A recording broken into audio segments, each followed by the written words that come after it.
Hi, I am Paige Gold, the owner of Buddha's Dog Training Academy and founder and president of Death Row to Dream Dog. I have worked with thousands of dogs and owners over the course of the several years I have been a trainer. I have worked with animal controls, giving advice on dog behavior, handling dangerous and vicious team dogs, and offering trainings for staff and volunteers. I also give professional behavioral evaluations for use in court cases. I have worked with many reactive and aggressive dogs that other trainers said could not be helped.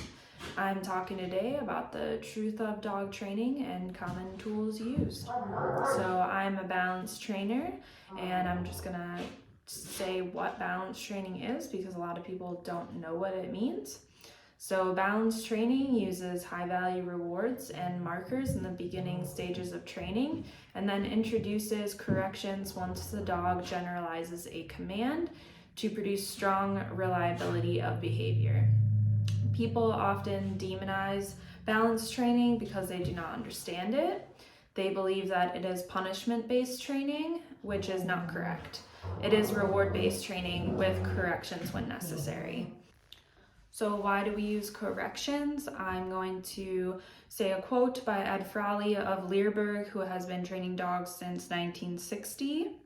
Quote, "The problem with all positive training is that there will come a time with every dog, and usually when the dog is off leash, when the distractions that dog faces are more interesting to the dog than the high value reward the handler is offering for compliance to a known command.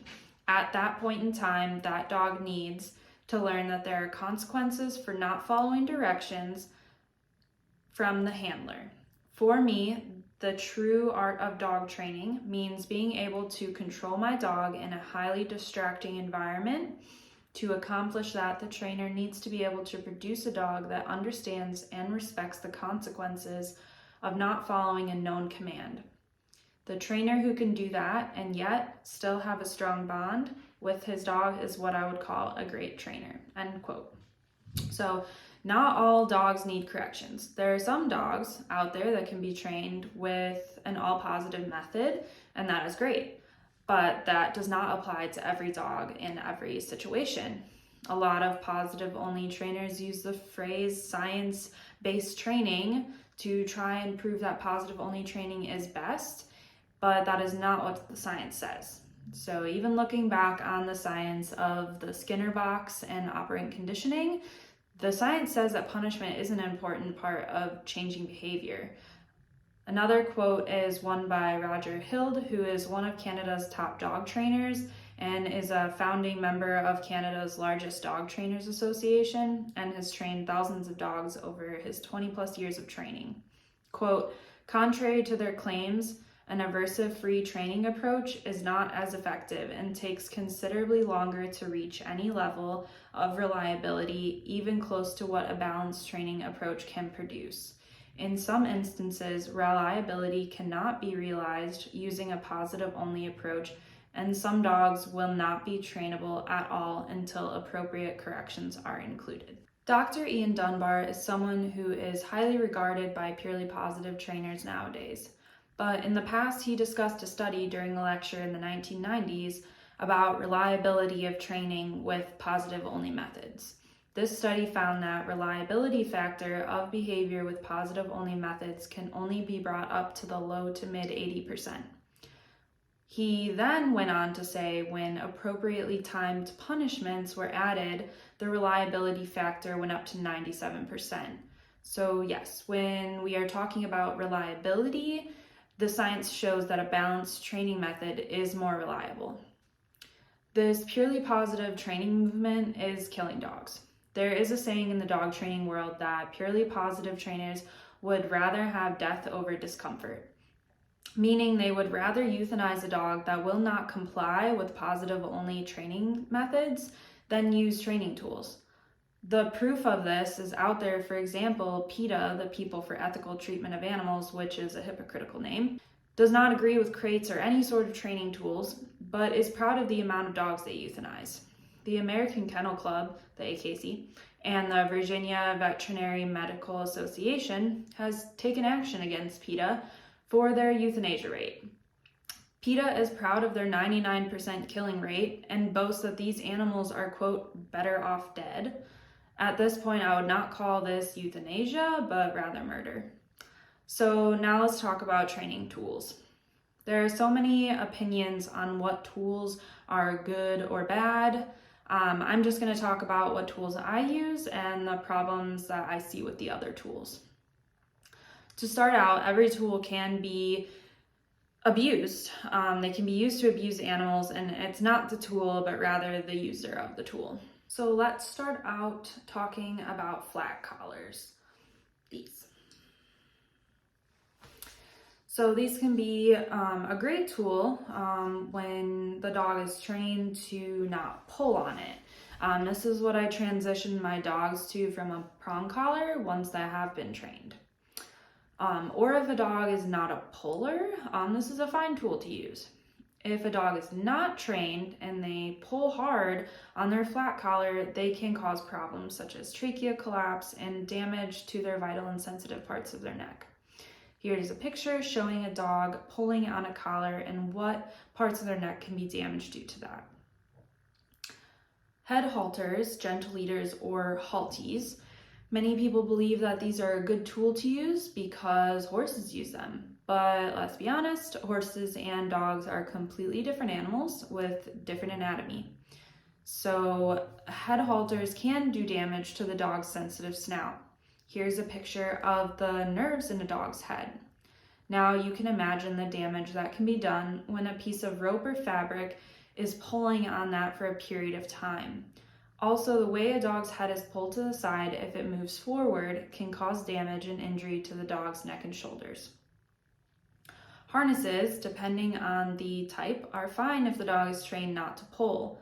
Harnesses in nature are meant for pulling. That's why they were designed for sled dogs to pull a sled and why they are used for dogs who pull carts and various other things. A harness that does not restrict movement and is properly fitted is fine to use as long as the dog knows not to pull. If you are trying to teach a dog not to pull a harness, it is not the appropriate tool. Any harness that is labeled as a no-pull harness restricts movement. It can cause structural damage over time to the dog's shoulder, legs, and spine. The harness is meant to restrict the front legs from moving forward, and when the dog pulls, it is pulled off balance to the side. Choke chains, I do not use these unless as a backup collar to a prong, but I do not use these alone. Choke chain is designed to tighten around a dog's neck when they pull. It can cause same or worse damage to the dog's neck as a flat collar. If a dog is continually pulling on a choke chain, it can make it hard to breathe. Slip leads are similar to a choke chain. They are fine if a dog is trained not to pull, but can cause damage if a dog is continually pulling on it. Prong collar is my choice of equipment to train a dog. The reason I use it is because when used and fitted properly, it is a tool that needs the least amount of force and can be used easily by anyone. So showing a client how to use this, once they get the feel for it, it's pretty easy for them to understand. The prong collar should be used on a slacked leash and only be pulled tight and released for a split-second correction with minimal force. It does not put pressure on vital parts of the neck and does not require constant pressure. It is a very safe and effective tool. Now, I will show you pictures of the damage of different tools and why any tool can be used to abuse a dog. And I'm just going to give a warning here that there's graphic content, so if you don't want to see this, skip forward.